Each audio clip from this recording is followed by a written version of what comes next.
नमस्कार, मैं आकाश त्रिपाठी हूं और मैं मौजूद हूं इस समय सोनभद्र में।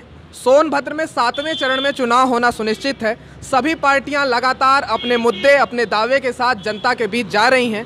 इसी बीच गुजरते वक्त समाजवादी पार्टी का कार्यालय मिला। कार्यालय में मजदूर सभा के प्रदेश के एक नेता मिले। हम उनसे जानना चाहेंगे कि आपकी पार्टी का मजदूरों के प्रति क्या स्टैंड है। जी,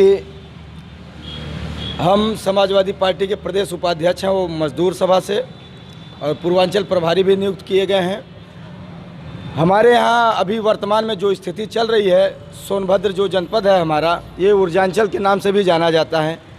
यहाँ पे तमाम फैक्ट्रियाँ हैं। यहाँ के लोगों को जो स्थानीय हैं, आदिवासी बाहुल्य जनपद है, युवा बेरोजगार हैं, उनको रोजगार नहीं दिया जाता है। हमारे नहीं, मजदूरों को लेकर क्या स्टैंड है आपका? हम मजदूरों को लेकर के ही स्टैंड आपको कंफर्म कर रहे हैं। जी, हमारा जो जनपद है, यहाँ के युवा बाहर पलायन करने के लिए मजबूर हैं।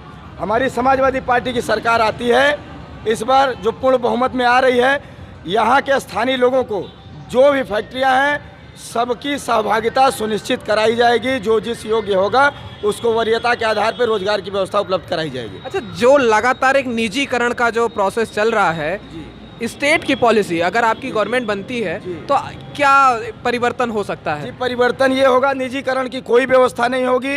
जो भी व्यवस्था होगी समाजवादी पार्टी की, हर चीज़ को बढ़ाने पे हम लोग का जोर रहेगा। किसी भी चीज़ को बेचने की ज़रूरत हम लोग को नहीं पड़ेगी।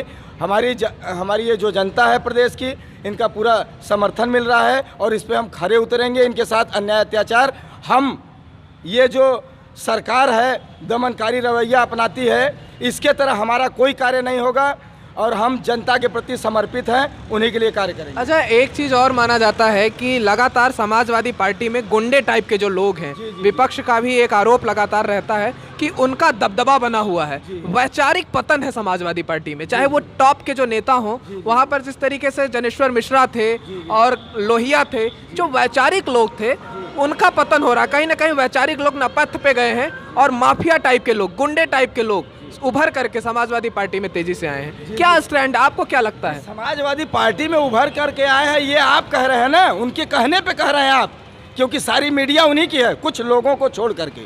ठीक है, ये आप कह रहे हैं कि समाजवादी पार्टी के लोग गुंडा हैं, किसी के कहने पे कह रहे हैं। अच्छा, आप बताइए कि आपके स्टेट की जो पॉलिसी मेकर हैं, उसमें कौन सा ऐसा नेता है जो आइडियोलॉजिकल बहुत स्ट्रांग हो? ऐसा कौन सा नेता आपको लगता है जो वैचारिक रूप से बहुत मजबूत हो? जी देखिए, आप बात कर रहे हैं विचारों की, तो हम समाजवादी पार्टी के लोग हैं और लोहिया जी के बनाए आदर्शों पे ही चलते हैं। बहुत से ऐसे नेता जिनकी बात आप कर रहे हैं, गुंडा है, दबंग है। आप देख लीजिए, किसानों की हत्या करवा करके मंत्री जी को आप बेल दे देते हैं, मंत्री के बेटे को, और कहते हैं कि इसमें गुंडे भरे हुए हैं। वो लोग क्या है जो किसानों पे खुलेआम गाड़ियाँ चढ़ाते हैं, किसानों के साथ अन्याय अत्याचार करते हैं? वो गुंडे हैं कि हम गुंडे हैं? आप गुंडे होने का आरोप लगाते हैं। आप हमारा स्टेटस क्लियर करें कि हम गुंडे हैं कि नहीं है। न्यायालय किस लिए है? अच्छा है ना? जी। अच्छा, आप मजदूर सभा के नेता हैं, मजदूर सभा का मुद्दा क्या है? मजदूर सभा किन मुद्दों के साथ ग्राउंड में जा रहा है, इलेक्शन में जा रहा है? ये इलेक्शन में, ये आप देख लीजिए, लोगों की मनोपाली जो बनी हुई है कि सभी लोगों को दबा दिया जाए, उनकी आवाज़ों को दबा दिया जाए, वो अपनी बात, मुद्दे की बात ना कर सके। तो मजदूरों के लिए पिछली सरकार में, हमारी जो सरकार रही है 12 से 17 के बीच में, 9 लाख साइकिल वितरण कराया गया मजदूरों के हित में। और जो भी जनपद में श्रम पंजीयन रहेगा हमारे मजदूरों का, जिनका नहीं हुआ उनका कराया जाएगा। जो भी योजनाएं आ रही हैं उनको हम उसका लाभ उपलब्ध कराएंगे सभी मजदूरों के लिए। और ऐसी ऐसी योजनाएं हैं जिसको आप 1 घंटा बताने में लग जाएगा आपको कितनी योजनाएं हैं मजदूरों के लिए। ठीक है, वो क्रियान्वित भी आपकी सरकार रह चुकी है।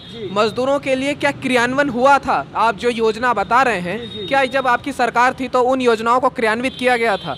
भाई साहब, हमारी जब सरकार थी 2012 से 17 के बीच में, मजदूरों के लिए साइकिल वितरण हमने 9 लाख कराया। और अभी जो व्यवस्था आ रही है, हमारी सरकार निश्चित रूप से आ रही है, और जब आएगी तो आप देखेंगे। अभी आपने हमारा लगता है मैनिफेस्टो नहीं पढ़ा है, आप हमसे पूछ रहे हैं। जरा आप गौर करिए, किसी आम जनमानस के यहाँ जाकर के पूछ लीजिए कि जो पार्टी ने कार्य किया है मजदूरों के लिए, क्या इन लोगों ने भी किया? केवल झंसने का काम किया। 15 लाख देंगे तो ये देंगे तो वो देंगे। 335-65 का गैस सिलेंडर आप सोच लीजिए कहाँ पहुँच गया है। पेट्रोल के दाम कहाँ चले गए, डीजल के दाम कहाँ चले गए हैं? सब चीज़ ये खत्म करने का काम कर रहे हैं। आप जवाब हमसे चाहते हैं, जनता जवाब देगी। ये जो चुनाव हो रहा है ये जनता का चुनाव हो रहा है, जनता चुनाव लड़ रही है और हमें जनादेश मिल रहा है आने वाली सरकार। आप प्रॉपरली कहाँ से बेसिकली रहने? मैं सोनभद्र जनपद से ही हूँ। यहाँ पे जो कार्य किया जा रहा है लोगों के द्वारा, अब बताइए, हमारे के यहाँ क्रशर उद्योग है, हमारे के यहाँ बालू का खनन होता है, उसमें फैक्ट्रियाँ हैं, सीमेंट की फैक्ट्री है, कोयले की खदान है, थर्मल पावर प्लांट है।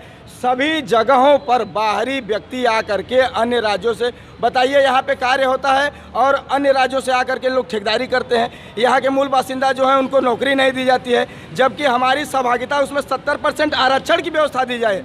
कितनी सीटें निकलती दिख रही हैं सोनभद्र 4 में से 4 लेंगे हम। मजदूर सभा हैं, समाजवादी हैं, ये झुकने वाले नहीं है। कितना अन्याय अत्याचार कर लीजिए, कोई भी कार्य आप लोग छोड़े हैं क्या? विपक्ष के लोग, इनके पास जितना भी पावर था संविधान के द्वारा, जो भी इनको प्रदत्त शक्तियां हैं, उसका सिर्फ दुरुपयोग किया गया है। और हम सभी लोगों को विश्वास दिलाना चाहते हैं कि हमारी जब सत्ता आ जाएगी समाजवादी पार्टी की, बस 9 दिन बचा है, आज 1 तारीख है। लड़ाई किसके साथ है? लड़ाई हमारी किसी के साथ नहीं है, हमारे बराबर कोई है ही नहीं। ये हम नहीं, ये जनता कह रही है, जनता की बात है। जनादेश हमको मिल रहा है पूर्ण बहुमत में। अब 300 के पार लगभग हम सीट हो जाएंगे, व्यक्तिगत हम बहुमत में रहेंगे। तो ये थे मजदूर सभा के नेता जो कह रहे हैं कि सोनभद्र की चारों विधानसभाओं पे वो लगातार सुनिश्चित जीत हासिल करेंगे। और इसी तरीके से आप बने रहिए, देखते रहिए TRS भारत।